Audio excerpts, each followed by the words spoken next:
So this one says, I'm in a scary amount of debt and I'm terrified I'll never get out of it. I'm 21 and my finances are screwed. I could make all sorts of excuses as to why, but the reality is from bouts of addictions, poor spending habits, and minimum wage jobs where I spent outside of my means. I have a scary amount of debt and I don't know how to move forward. I've tried a few different things, but always seem to end up in the same boat. I just froze all of my credit cards to stop spending and started using only my debit card. Here are all of my debts. Apple Card with $3,000 balance at 26% interest. Navy Federal Credit Card with $985 balance at 18% interest. Capital One Card with $19,000 at 15% interest. A local credit union card with $7,800 balance at 16% interest. A motorcycle loan with a $5,000 balance at 8%.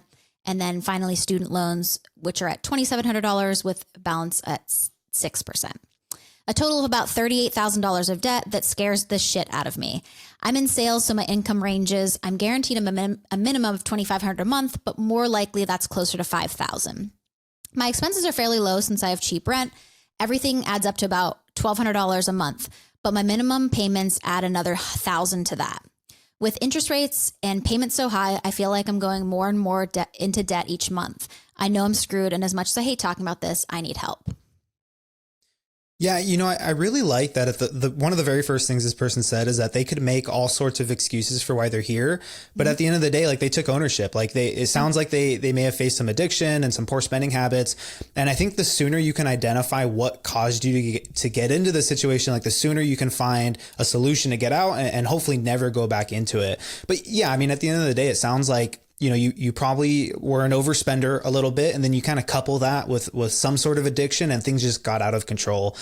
But, okay, I know that the $2,500 a month is at minimum, but it sounds like you make closer to $5,000. Like, given your expenses, like that's a pretty great income. It seems like you have a lot of disposable income. And so that's the good news.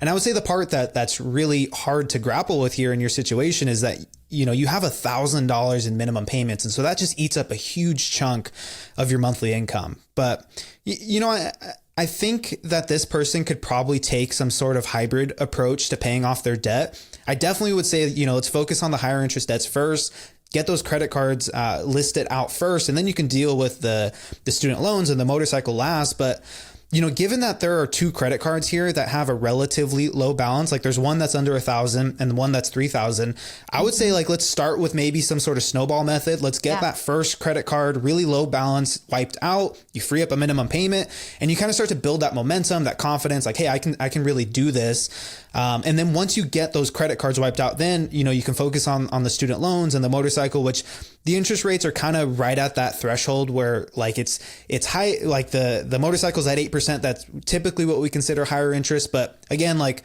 if you can get those credit cards wiped out, you're going to be in a completely different situation, going to free up a ton of your income. Then you can just make a plan for how you would approach those other debts later.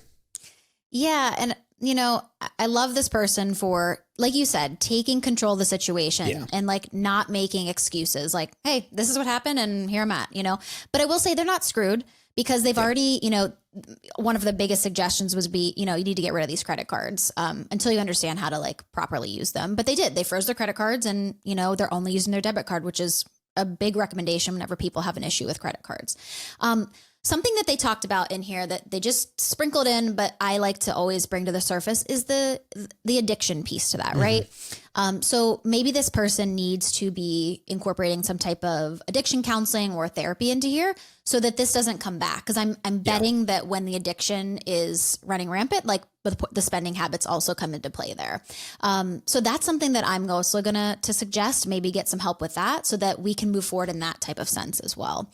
But yeah, I think the biggest thing is, if this person, let's say that their rent is $1,200 and they have another $1,000 with all the minimum payments. So let's just round that up to like $2,500 a month to like live. If they're talking about rent, and their food and everything, they potentially, with this sales job that this person has, they potentially have $2,500 extra dollars per month to throw at this debt.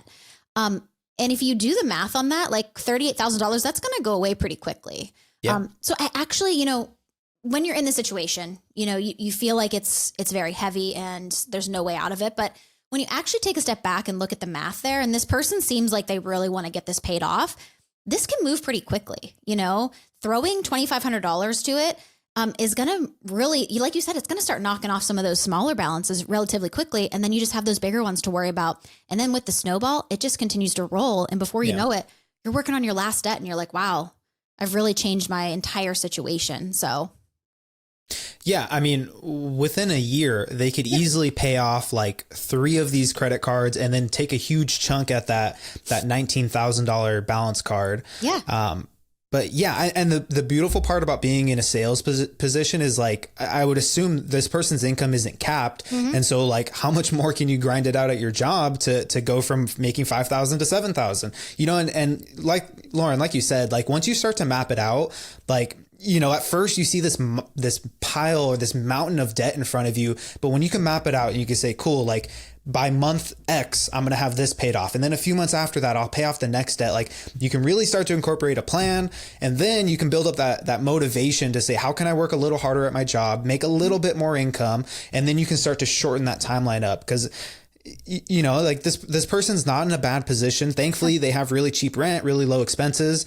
And if they can even just wipe out a few of these credit cards, like freeing up all that extra money from the minimum payments will make a huge difference towards tackling that big. Yeah, I would say the big one is the $19,000. That one's the one that probably is going to suck the most. But if they can get the other ones wiped out, you're going to free up so much extra funds to tackle that. Yep.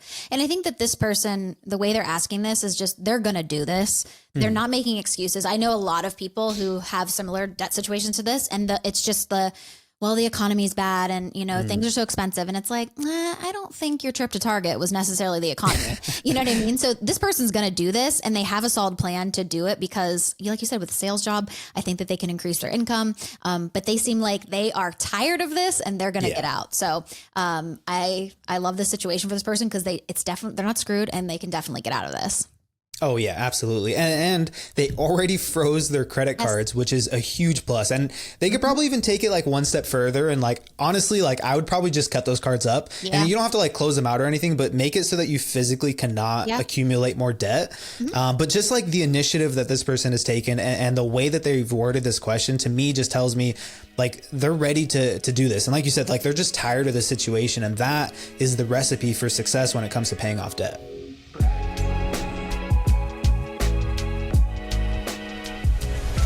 The information, opinions, and recommendations provided on this podcast are for entertainment purposes only and do not constitute professional financial advice. Any financial decisions you make based on the content of this podcast are your responsibility. We strongly recommend consulting with a licensed financial advisor or other qualified professional before making any significant financial decisions. By listening to this podcast, you acknowledge that we are not liable for any financial outcomes.